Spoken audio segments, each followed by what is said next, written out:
So I'm not like a very seasoned astrophotographer when it comes to this, but yeah, I have done a little bit of things, tinkering with telescopes and the cameras. So bit of a novice in this, but yeah, I might be able to explain a little bit how I do it and why we do it at all in the first place.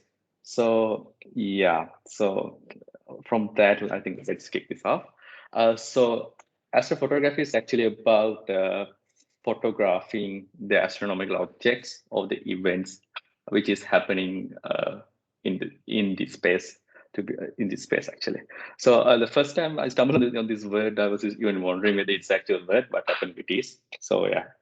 So so the reason why we do this is because when it comes to naked eye, we actually can see a lot of things which are close by or which are a lot brighter in the sky, like planets. Of course, you can see planets and in the solar system, and of course, you can see some stars and also the Milky Way if the light pollution is very low, and those kind of things you can see. But there are a lot to that. There are a lot to this picture which we can't see. So the things like nebulae or the star clusters or galaxies or the black holes to be even. So those kind of things we know they are there because we have found them there, but it's so hard to see those with our eyes. So one reason behind that is it's actually not that they are too small. They're actually very humongous when it comes to galaxies or nebulae or star clusters or black holes than our sun or than the objects we see every day. It's just that they are too dim. The reason behind that is also like they are too far away, like millions or billions of light years away.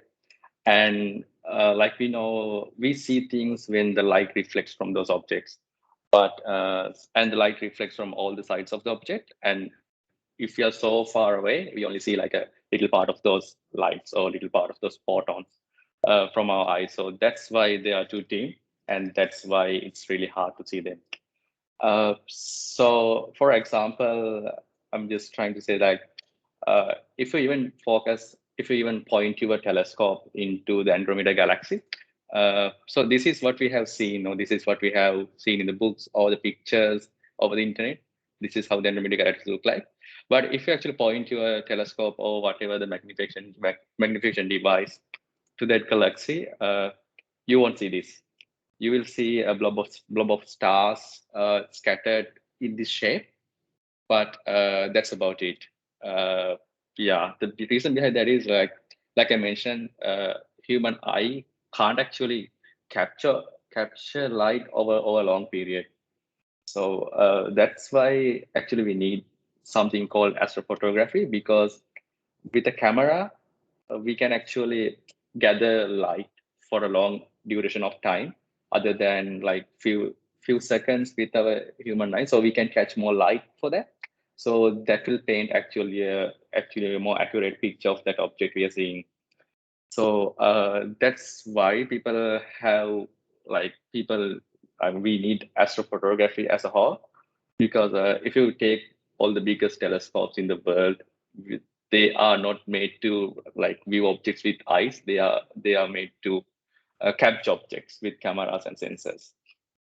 uh, I mean, another reason behind that is human eye is not very good at dark, so or the low light levels when it compared with the camera. So that's another reason. So the trick to the trick to capture those faint objects over millions or billions of light years away is trying to gather more light over a large period of time, not like few seconds. It will be like more minutes or sometimes hours, or sometimes it'll take days as well, depending on what you're going to capture. So it'll be so that's why we need a sensor behind the telescope or the lens without the human eyes. So so yeah, that's the main reason why we need this, because there are a lot of things out there which we can't see with eyes. Uh, if we are close by, we probably can see, but unfortunately we are not. So so when it comes to astrophotography, we there are a few categories on this as well. Like it can vary from capturing the Milky Way to capturing the black hole. It's a vast range of objects, and it's a vast range of distance and a lot of things going on now. So, for example, there are three. I have summarized three types here. So you can probably the easiest way is to start with Milky Way and trying to photograph star trails. So something like this. So you can actually see Milky Way in a naked eye if you are bit of far away from the city lights. And then the other category is planetary imaging, which is more like SSO stands for solar system objects. Like it's the it's actually moderate when it comes to difficulty. You can actually see few of with naked eyes, and you can actually capture them with your camera or your telescope pretty easily. And the deep sky object, when it comes to deep sky object, all the other things which are not SSO or which are not on the Milky Way category will be on this one.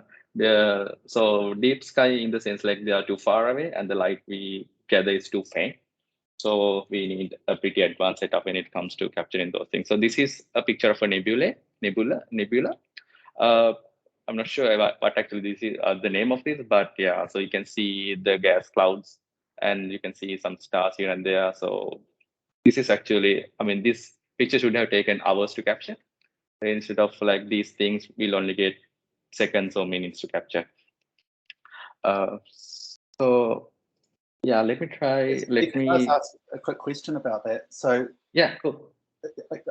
And there's a reason it takes longer to capture is to do with the amount of light that it needs to show the image or something? Sorry, Seth, I didn't hear it clearly.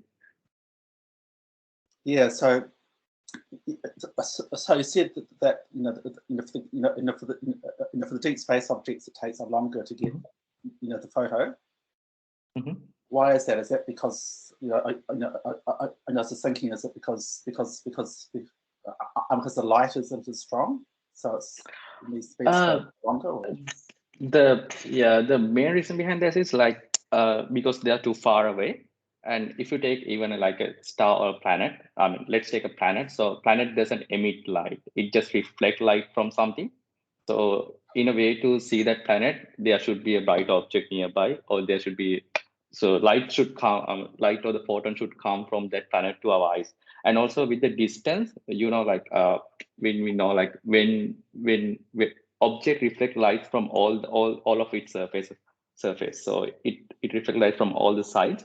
But if we are trying to look it from a very distance, and if you are trying to look it from only one angle, we only see a little, we only get a little patch of light which is emitted from that surface. So we only get a little bit of photons or lights depending on the distance as well. So that's why the light we see is too dim. It's not that it's not brighter. It's just that what we only see is a little bit of light from which is emitted initially from that surface or the object. So depending on the distance, it will be very faint. And if you are trying to capture something is very distant, probably what we need to do is we need to capture that image with a lot of exposure time. Could be minutes to hours. So we have to get a lot of light. So how does that work if you're photographing a deep space object, but the Earth is rotating at the same time? Won't it blur? Yeah, that's a good point. So I'll actually come to that because like so I think next section is also about that. So for a basic setup to actually do this. So there are, like I mentioned, if we are breaking this into three categories, this kind of image you don't actually get that effect because like this will be more like in most cases like a 1 minute or a 30-second exposure image. So you won't see any blurring or something like that. But but when it comes to these, we probably need our mount to track the rotation of Earth. Otherwise, those objects in the image or the camera will appear that they are moving. So we need to counter that move with a tracking mount or something like that. So those objects will be in focus for the all the time we're trying to capture. So anyway, so the basic setup will mostly consist of like three things. Additionally, positions as a fourth thing I have mentioned. So you'll first need a camera, and it will be preferred to use a camera with full manual control because we'll be tinkering with the camera settings most of the time. And then we'll need a lens or a telescope. So this kind of imaging you can probably do with a camera lens, typical camera lens. You can get, you can do like a moon, you can capture moon like this with a good lens as well, but you can do use a telescope as a as the lens for the camera. And for this kind of photography, you will probably need a good telescope because camera lens won't cut it when it comes to this. So and then we need actually tripod or a mount because we are taking long exposures, uh, the camera need to be stable and camera need to, so to make the camera stable, we probably need some tripod. Or when it comes to this kind of photography, since we have to like capture or expose our image for at least minutes to hours. So and we all know that Earth is rotating. So if the Earth is rotating and we are trying to capture it, we probably will don't see a sharp image like this. We probably see a very blurred image which is moving. So when it comes to that, we need a like a mount which you can counter that Earth's rotation. So those kind of tripod or mounts are called as like tracking mounts. So pretty little bit expensive, but so that's the equipment you need for this kind of photography. And you'll also need a lot of patience as well because nothing will go as expected as first run. And also like weather can be a huge deal breaker because clouds, rain, or snow means you can't see anything at night. And also like some full moon days, you only can see less stars because of the light pollution as well. So if I'm to like show a typical setup of this, uh, so this will be the mount I was mentioning, like a tracking mount. So this actually can connect to a computer, and this actually can counter the Earth rotation, or this can actually rotate with the Earth's rotation. So what is in focus in always in focus. So you don't see any star trails or things like that. And the huge black tube is actually the telescope here. And you can see here we have attached a typical DSLR camera as to the telescope. So that's kind of the basic setup. So ideally, what's happening here is telescope will be acting as a lens for this camera. So it's kind of like a typical camera setup if you can summarize that in that way as well. Uh, Just, just a quick question about the tracking. You said, so with the tracking mount, you connected to your computer. yeah. So for example, if you have an object that's, you know, like an astrological object that's closer to Earth than say, I don't know, a nebula, thousands of millions of light years away, would you have to have a different kind of tracking setup for a close object and a further away object? Because, you know, the angle at which you're observing the light would be, the distance it travels would be different, right?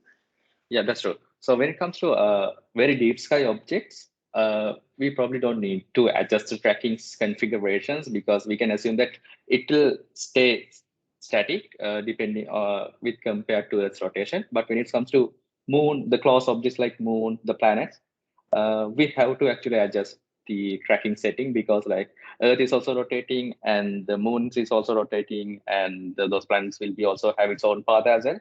So it'll be it'll be the total movement of combined movement of those combined of those moments will be the tracking settings of that. But this kind of advanced like they are pretty advanced as well. So you can actually select what to track on these mounts. So they have like a little controller. So when it comes to deep sky object, like it will go to the default setting, but you can actually select what you are tracking, what you are imaging. For a moment, if you choose moon, probably the tracking setting will be different, and it will track the moon accordingly. And if you choose sun, because like sun has a different orbit with compared to Earth, so the settings will be different. So for So answer the question, yes, you the tracking settings will be different. So, but they have made it pretty easier, so we can select what to track, and it will do the job itself.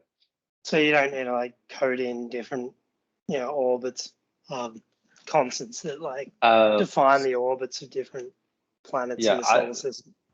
probably someone have done it, and so that's why we have it in the controller. So yeah, I don't know that if I am to do that, I will be able to do that, I assume. Yeah. So this is a typical setup. So like I have here broken down, like depending on what you're going to capture, what will be the specs of the shoot. So capturing Milky Way or things like that, probably the easiest, and you can actually do this with smartphone camera as well attached to your tripod. If you're using a DSLR or mirrorless camera, probably you'll need a wide angle lens, because like Milky Way, even though you're looking from your naked eyes, it won't you can't feel with naked eyes as well. So probably something below 50 millimeter in focal length will be adequate on this. Yeah. So when it comes to post processing, it will be very low when capturing those types of images. And when it comes to planetary imaging, moon or planets in the solar system, more like asteroids, things like that, you can actually use all the combinations of camera, because it is like the middle ground of astrophotography. So maybe DSLR mirrorless, or you can actually use dedicated astrophotography cameras as well.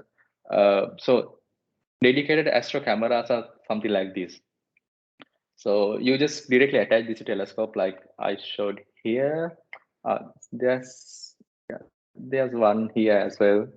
Uh, so this is this is called as like uh, pointer scope. So which you can which you can direct the telescope to where to look at. So this will be the main scope, but this is like a pointer scope where we can roughly direct the telescope to look into it. So what you see here is like a dedicated astro camera. So there are several benefits using these as well, because this, for instance, this uses a CCD sensor. A lot of DSLR mirrorless cameras use a CMOS sensor. Why CCD sensor is like it's little bit in sensitivity wise. It has increased sensitivity than CMOS camera, and like it has some features like cooling as well, because we are exposed in this image like minutes to hours. The sensor can get heated, and when sensors get heated, the sensitivity also drops down. So those kind of things you can actually minimize from having a separate cooler built in the camera. So this little grill you see, there's a camera behind that. So there's a fan behind that. So that's purely for cooling. So Sita, just a quick question on the Yeah. sensitivity of the cameras. Like, does that work on an ISO rating? You know, because typical DSLRs are like down to 50 or something. Is it different? That's a good point. So what I mean by this sensitivity is that's true. ISO range is something how we measure the sensitivity as well. But when it comes to CCD sensors, the spectrum you can see, the light spectrum you can see, like the colors we see from the 7 colors. So with CCD sensors, you can sense more colors as well, like several colors, several light spectrum in IR space as well, so infrared space as well. So it has a little bit more range opposed to the CMOS sensor. When it comes to astrophotography, we actually need those IR range light as well, because that will paint a good picture how heat or how hot the nebula is, and that will actually can create nice colors. like these. So the heat or the reddish color, which comes from IR spectrum of light. Sure. So yeah, so ISO, yes, definitely is. So if we are to tally ISO with that, I would say, I'm not pretty sure of this, but I'd say like ISO, you can get to more high ISO values with CCD sensors than CMOS sensors. Gotcha. And the range is a bit higher as well. Awesome. Thanks. Yeah, cool.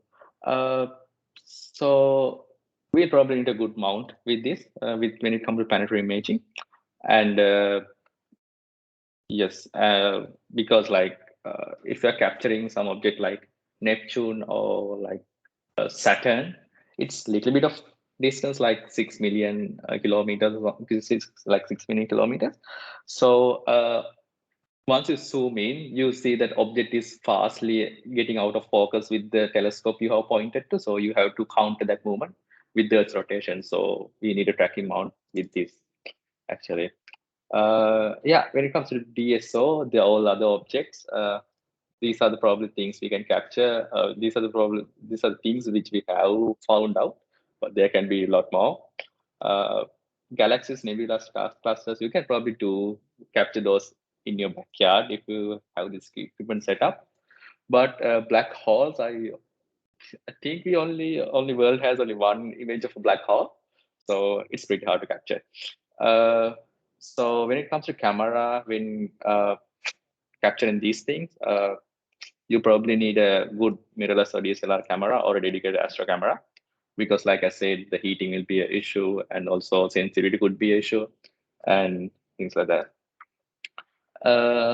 When it comes to lens, you'll probably need a telescope. You can't do this with a typical camera lens, and you'll probably need an automatic tracking mount. So it'll track it for you. You don't have to manually adjust anything like that. Actually, before trying to do anything, we can actually get some aid from software. So like we can actually plan what we're gonna capture, and then with the equipments we have, and we can actually get a view of what we ultimately gonna get as a result. So I prepared a demo. Let me check whether I have it. Yeah. So there's this cool software called Stellarium. You might have known this, or you might have used this in class as well. So this is like an open source software, but it's really great when it comes to astrophotography. So you can actually simulate what you're going to capture. You can actually simulate what you're going to see in the sky. So I'm going to adjust the time to a little bit darker. Let's go around. Yeah, so I have put, I think, not my location. Okay. So you can actually set your location here as well with the GPS coordinates. And this is what you're going to see at night. With this given time, you can probably see this. Yeah, you can actually customize this to see the constellations or deep sky objects. So what I was referring is like, we can actually feed this software what equipments we have. So for example, I have this particular telescope, which has a 1,000 mm focal length and a 200 mm aperture. And I also have a mirrorless camera, which is a Canon camera. So I have put the sensor specs here, like resolution, sensor size, and things like that. So once you have correctly configured this, you can actually look at an object and see what you're going to capture at the end. So here's the moon, I think. So I can select and it just display a lot of data on this. So also so with the configurations I have, with the telescope I have, with the eyepiece which I'm going to put, this is the view I'm going to see with my telescope. So it's pretty accurate in this simulation. So this is exactly what you're going to see if all of the parameters are good. And also you can plan your astrophoto as well. So here I have selected a different camera. Okay.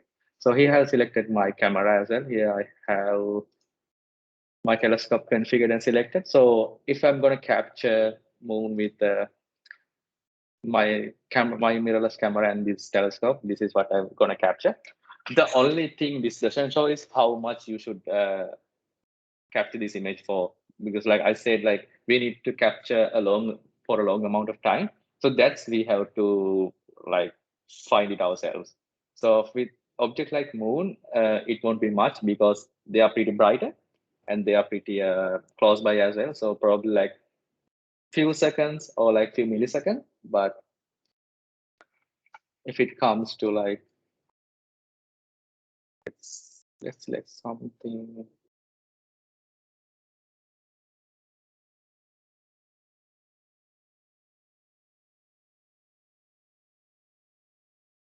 Some nebula here. So this is what I'm going to capture. This is what I'm probably going to capture with the equipment I have. And so you won't capture these at first glance, because like you have to fine tune how much you're going to expose your sensor to this particular image, this particular patch of the space. So yeah, so it could be take minutes to hours, which we need to find out. There are forums and things like that which which they have some specs regards to that. But yeah, I feel that's the interest of this hobby as well. That's the fun in this hobby as well, because like it really depends on the equipment you have. So the sweet spots you have to find out. And so yeah, this is a good way to plan your shoot before you're going out. So yeah, I think this is open source. I believe it's open source because it's available on all the platforms like Windows, Linux, and Mac as well. So yeah, it's a pretty nice software. What's it called again? It's called Stellarium. Sorry, I see. Jacob's put a link in there. Thanks, Jacob. Cool, I love it. Yeah, actually, you can do a lot with that, but that's just a one use of this software. Like you can actually plan or see meteor showers, which are going to happen soon, or things like that as well. But yeah, really impressive.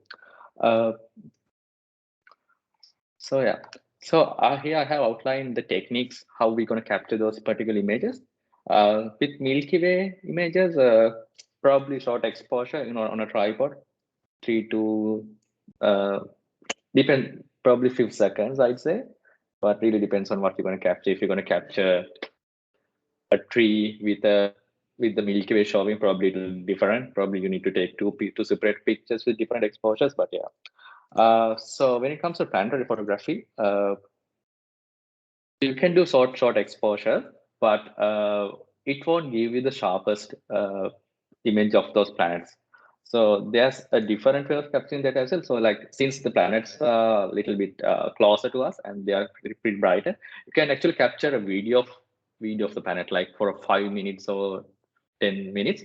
And then since the video is also like a timeline of images or frames, you can then actually analyze those frames and see what are the best sharpest frames of those footage, and then get those frames. Get only the sharpest frames of the footage and then stack them, and then try to create a final image out of this.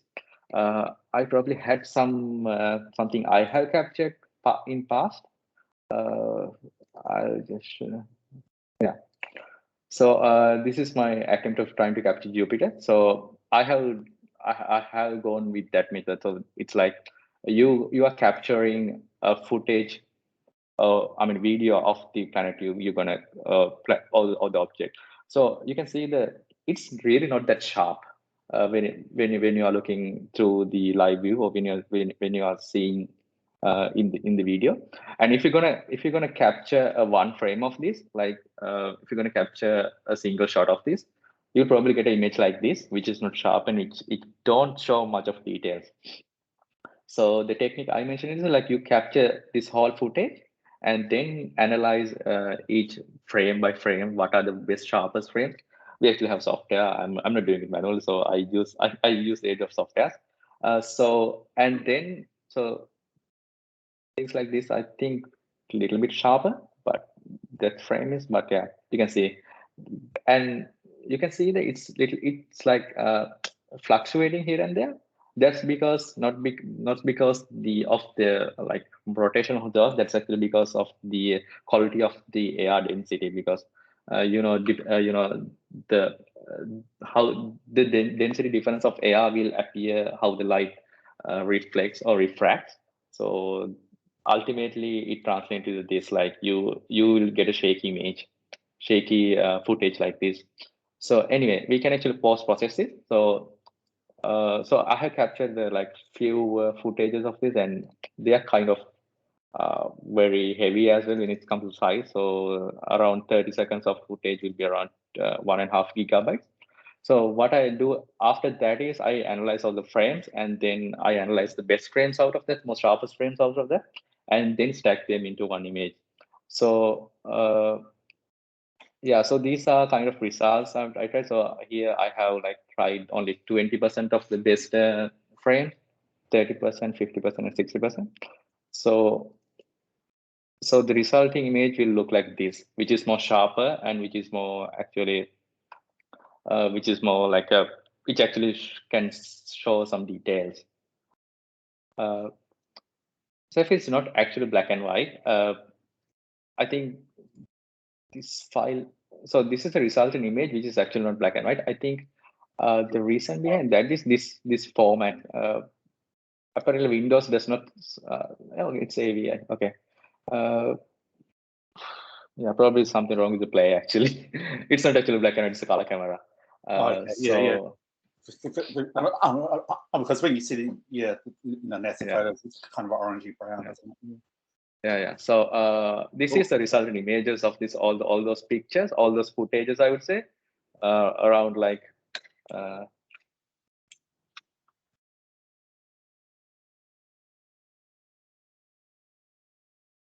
around like 20 gigabytes of data will be translated into this one picture at the end. So you'll actually have to invest a little bit more time onto this. It's not like straightforward going and trying to capture something. Yeah. So when it comes to deep sky objects, the process is very much a little bit harder than this. I actually haven't succeeded yet when it comes to these things. Still trying to do my best on this, but yeah. So in here you won't be capturing videos. You are capturing one single image, but that image will expose for like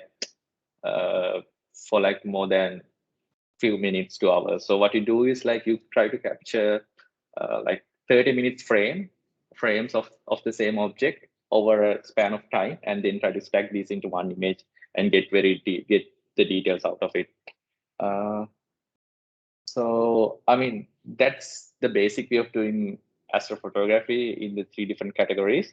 And post-processing also very extensive when it comes to the deep sky objects, because people are using, sometimes the people are using not color cameras but black and white cameras, because with color cameras each pixel doesn't translate it into all the RGB colors. Each pixel will be translated into one color. So like there's a different color filter on those sensors on the sensor, which will actually get the colors, and which is not very good when it comes to photography.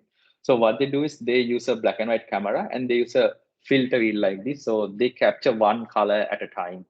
So red, green, blue, or they capture one color at a time, and then they post process this, combine all the 3 layers of the color into one image, and then get all the details out of it. So yeah, it'll involve a lot of post processing and software trickery on this. So yeah, so that's why it's kind of a little bit hard, and it's results will be intriguing, but yeah, you have to invest more time on this. Yeah, I talked briefly about light pollution. So light pollution is like the fact that you can't see the Milky Way with naked eyes in your suburb, but you can actually see it if you try to travel to a rural area. It's basically what's the result of light pollution. This is like more elaborate version of what you're going to see with the light pollution as well.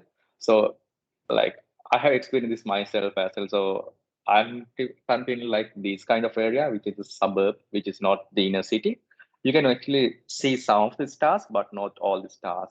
But if you that like travel to like a place like Phillip Island or something, you actually can see sky with all these stars, and you can actually see Milky Way from your naked eye. So like, yeah, so if you're trying to capture something very far away, probably stay out of those areas. Probably you can so you can get more good results with these kinds of areas with less light pollution.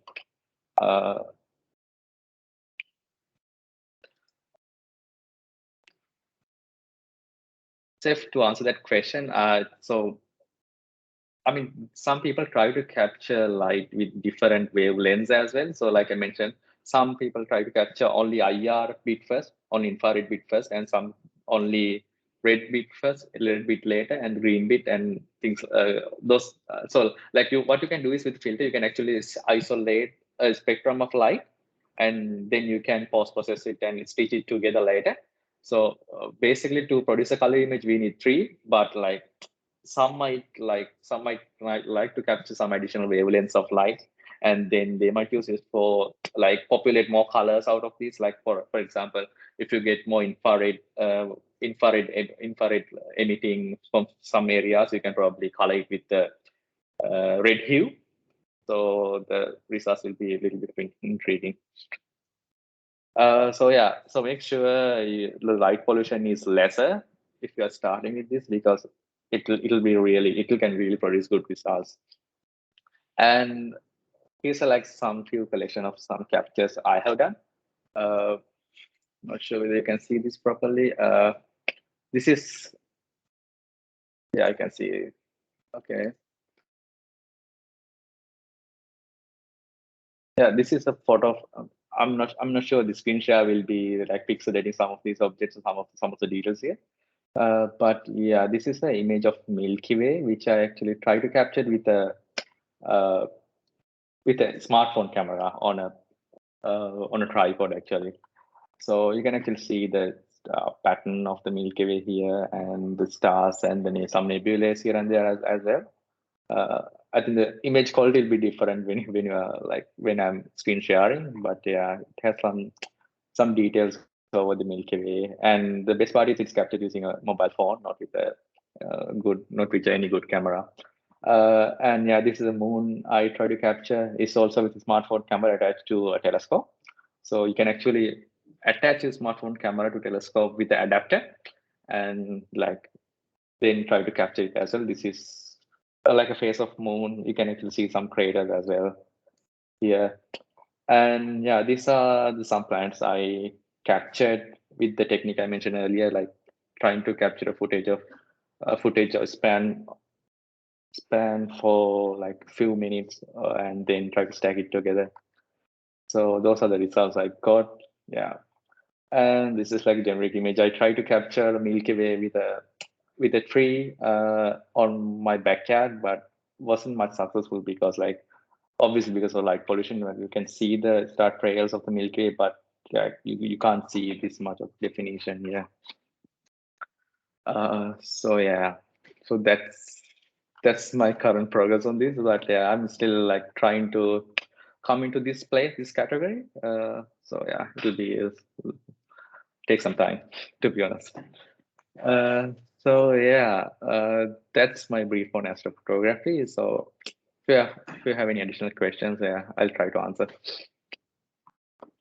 Actually, yes, I did have a quick one. Back on that filter wheel, with Yeah. you know how you have to take separate photos for each color.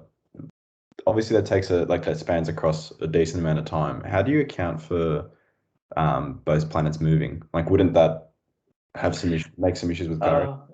With planets, yeah, you don't actually need this filter wheel. The filter wheel comes when you try to capture something very deep or something very far away. And yes, when the things are very far away, we actually don't have to account their movement of across the space, because like relative to our rotation, the movement we see over like millions of light years away will be very small, and we can actually like it will be pretty static as well.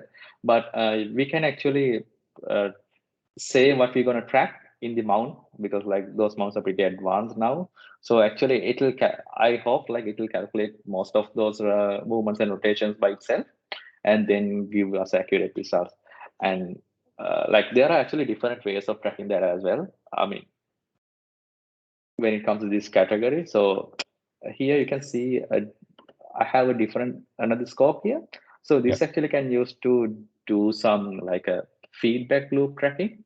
So I can actually, so if I'm focusing on one object, one patch of space, but I can, so like we can assume that everything will be stay static if we're going to counter its rotation, and then we can ask this camera to only focus on one single star. So it will always try to focus on one single star on this camera in this particular pixel position. So that will indeed also like make sure that you are actually focusing on the correct place span of this time. So it'll actually, when it detects a movement or when it detects a fluctuation of the movement, it'll send a signal to telescope mount to say to correct the position, because you can send directional signal to this telescope mount and fix the position or correct the position.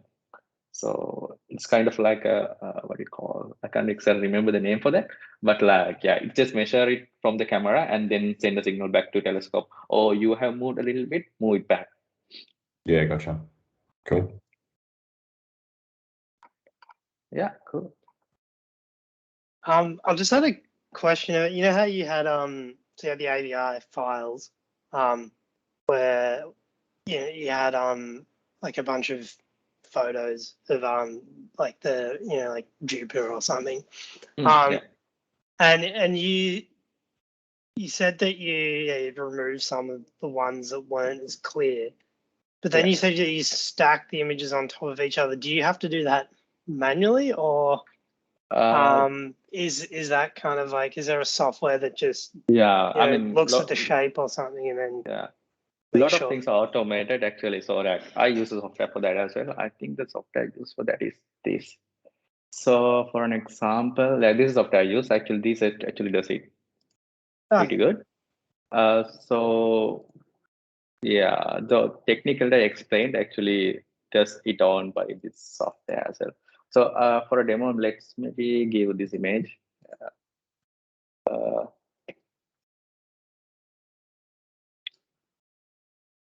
So yeah, and I mean, it used some good algorithms, I'd say, to analyze the sharpness of the each frame, and then so yeah, it has given a result of the quality of the each frames over the time of the period of the footage.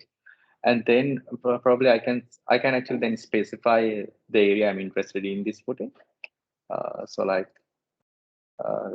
it does it automatically as well. So these are the main areas I'm interested in. So these are the main areas it's trying to analyze and see what are the frames with good sharpness according to the software, according to the algorithm I have selected here.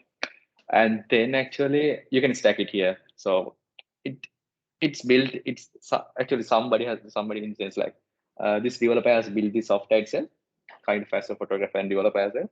So yeah, so I mostly use software. I'm not trying to do everything by myself because it'll take a lot and amount of time when it comes to getting the final result. So yeah, there is a lot of help available as well. There's a lot of tools available as well, not only these, but yeah, and there's a lot of forums as well where you can talk to people and get their opinions on how to do that exactly. But yeah, to answer this question, this software actually manages everything for me other than post processing. This also aligns the image if the focus is a little bit off, and also stack them together. And only thing, yeah, sorry. So wait, when you said it doesn't do the post processing, so this software just trims. When you had those files, or it was like 20% best shots, 80%, whatever. That's what this software does, and then you do the post processing after. Yeah, like you can pop some colors with Photoshop, and then you can maybe like try to color it a little bit, or like try to adjust the hues or things like that. So that's what I mean by post processing. Like the final thing you do like things like when you put Instagram photo, like you try to pop some colors in and out, things like that. Oh, yeah. Cool. Yeah, cool.